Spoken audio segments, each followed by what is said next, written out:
Lệ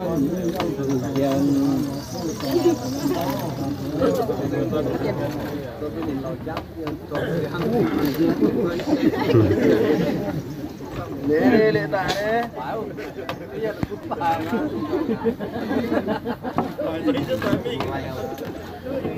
Tao không?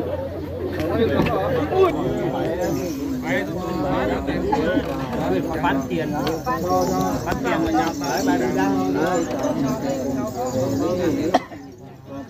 nó chết lên nó phải còn phải mang cái sợi ở bên đó tốt bạn cô chân mà dạ bé mang cái sợi tiền đấy trở lại không tôi nhìn chân thà thái thì thái thà chân trắng đó chun chia trắng lá chun những cái cô mình tu bà giá có tình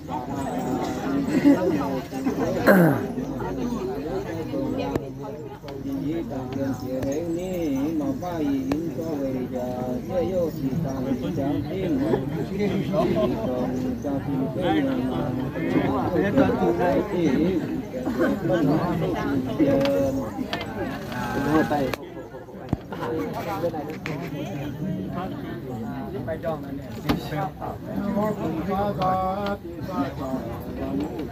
có dân thà thái thì thái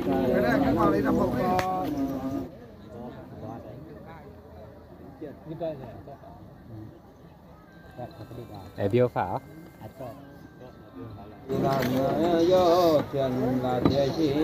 trần thế phân chú tiền tiền nhiều ấy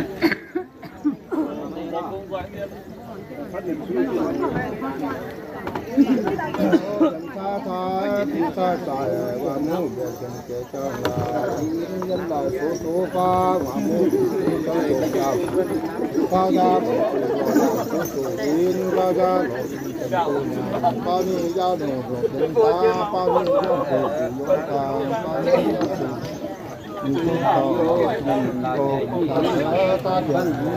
anh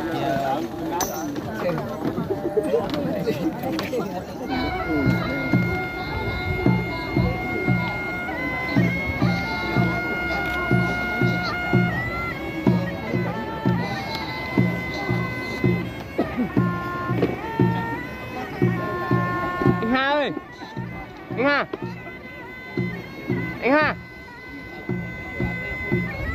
anh Hà ơi.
Anh gửi sang bên này cho anh đi sang đâu rồi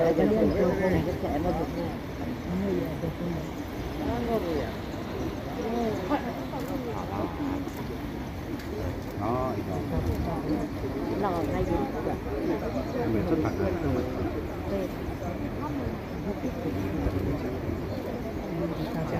chẳng hạn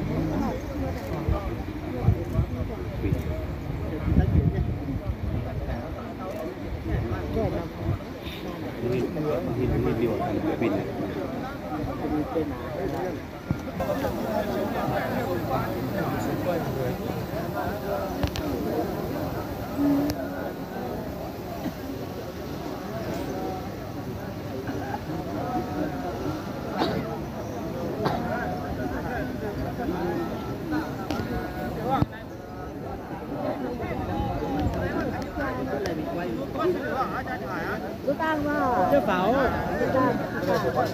ta mà miệt tưa nó cho mà pháo chứ nữa ta được bớt tiền mới đảo cái gà ha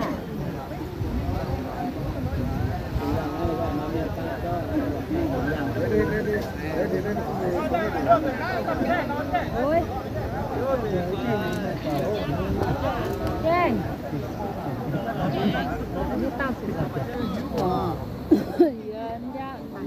tao đã chọn nằm mà mạng phải này.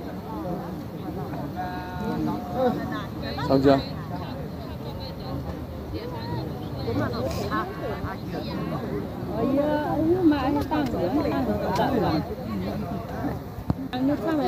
quả hồng nó là nhà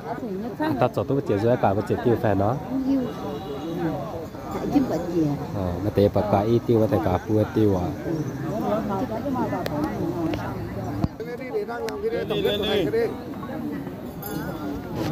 nhanh anh thầy làm lý tổng kết cái này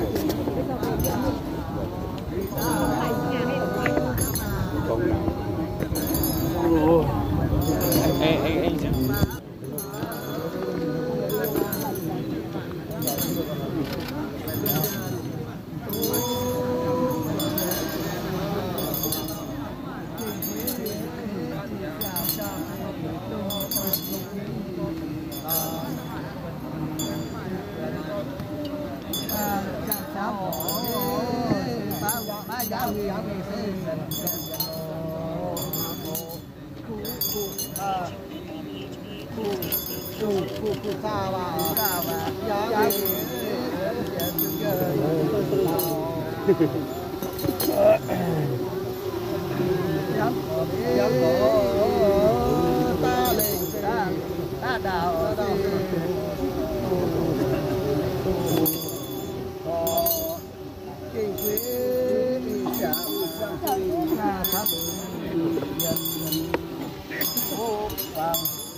ta pha nô bao chia tao à om xì diền ta diền tựa cú hôm dần dành hùng quê chi to phong lãng loài chí cười chi to am cam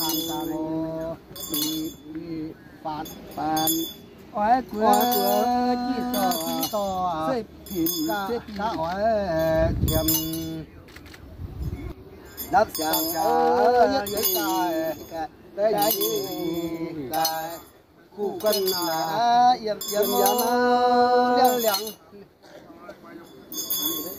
liang tùy bè yang có khu cân loài mượn ho ya nói ho yếm nói vẫn diền tổng sĩ bái tổng thủy sĩ kế nghìn sĩ dần dần nó sẽ đường phè nói vẫn diền có diền con nên mình tao đáp sang nhất thì ta nhớ khu cân yếm yếm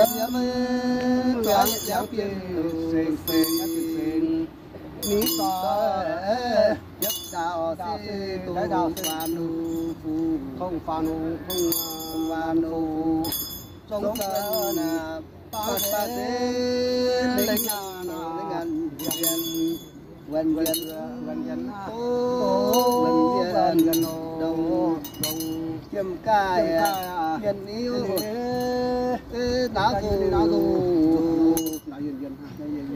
chim cài nhân gì yam nào tung chế mình gì nọ nhắm khu mình to ya ba ô cả tiêu yam xíu ya mò ba ô chỉ cả yam to xíu nó bị yam bốn mình sửa yam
san đi chân cho liên dài có lên sân đâu đi kiếm sai nhân kiếm liêu sai nhân thì không thiền相相不黑哈气在nhân hòa相chi có phù hệ nhô hạ thì đồng nhân ban ta dân lấy kiến ba ô tùng phèo sang tứa cua tam toán bắt đầu làm xong cái nghi lễ cấp cái dấu ấn rồi các bạn ạ. Bây giờ tiếp tục vào để còn chuẩn bị thêm rất nhiều những nghi lễ khác nữa. Kiến loài thì có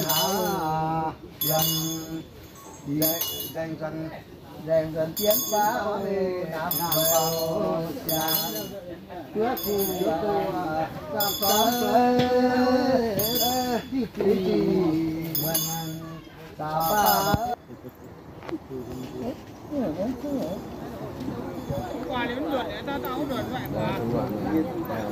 đây là giống kiểu là giấy chứng nhận đúng không? Quả cho học xong rồi. Nó sẽ nói không lắm, mà để tới y tiêu mà để tới bữa tiêu. Đã nhà sẽ có nhưng mà để nhà xong mấy nó quả y tiêu mà để nhà sẽ có chuẩn nó nhà nó quả được tiêu. Thì là gì tôi tao chọn tôi dùng quả tiêu quả y rồi y rồi quả y tiêu cũng trời ạ.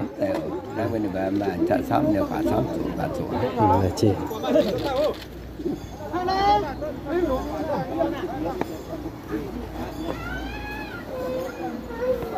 Dân kim được nhân đồ. Dân nhân cái số mà. Có bị bỏ hoại đâu. Bữa tôi muốn này.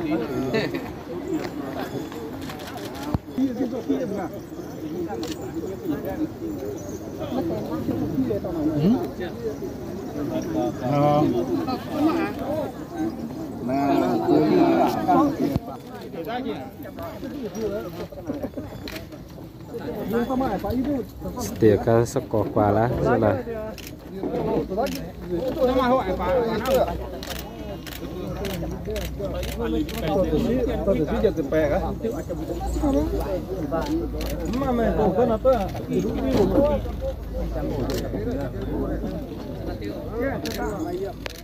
แต่มาเยอะนะแต่มา พอมันก็อ๋อมันกินเลยมันก็กินมันยังรูปสี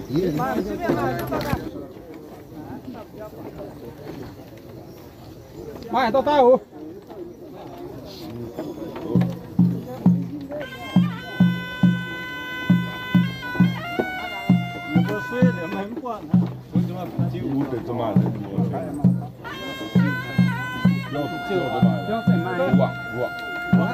อันนี้จะทำว่าเปรียบเทียบมันได้กว่าตัวใหญ่ที่ต้อง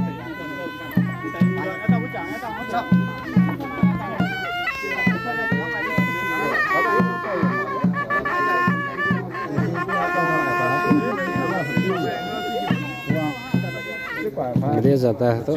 sẽ có tốt quả để bén vô ở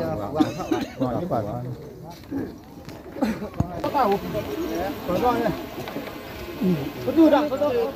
nếu tao tao không được chia đen đưa rồi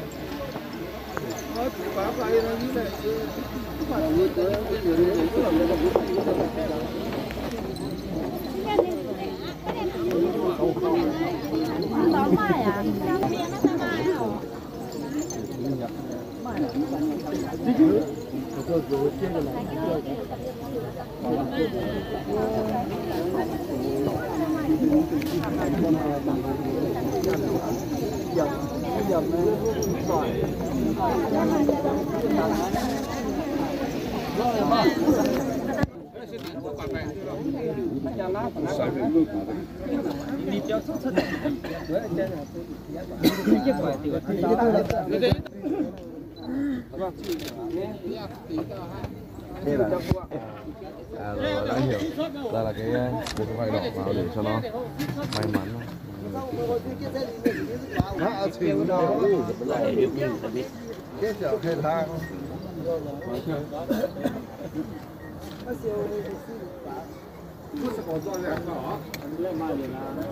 như chỉ cái lắm cũng như tỏ luôn mà đâu sập qua sập biến chứ mà tổ chức ư bén tiểu này hay nhung này là ba cho nó trở nhung game có hay nhung game bỏ nè bàปั่นใช้ยิ้มอ่ะ đầu lậm vào nhà của trên cho nó xì ọ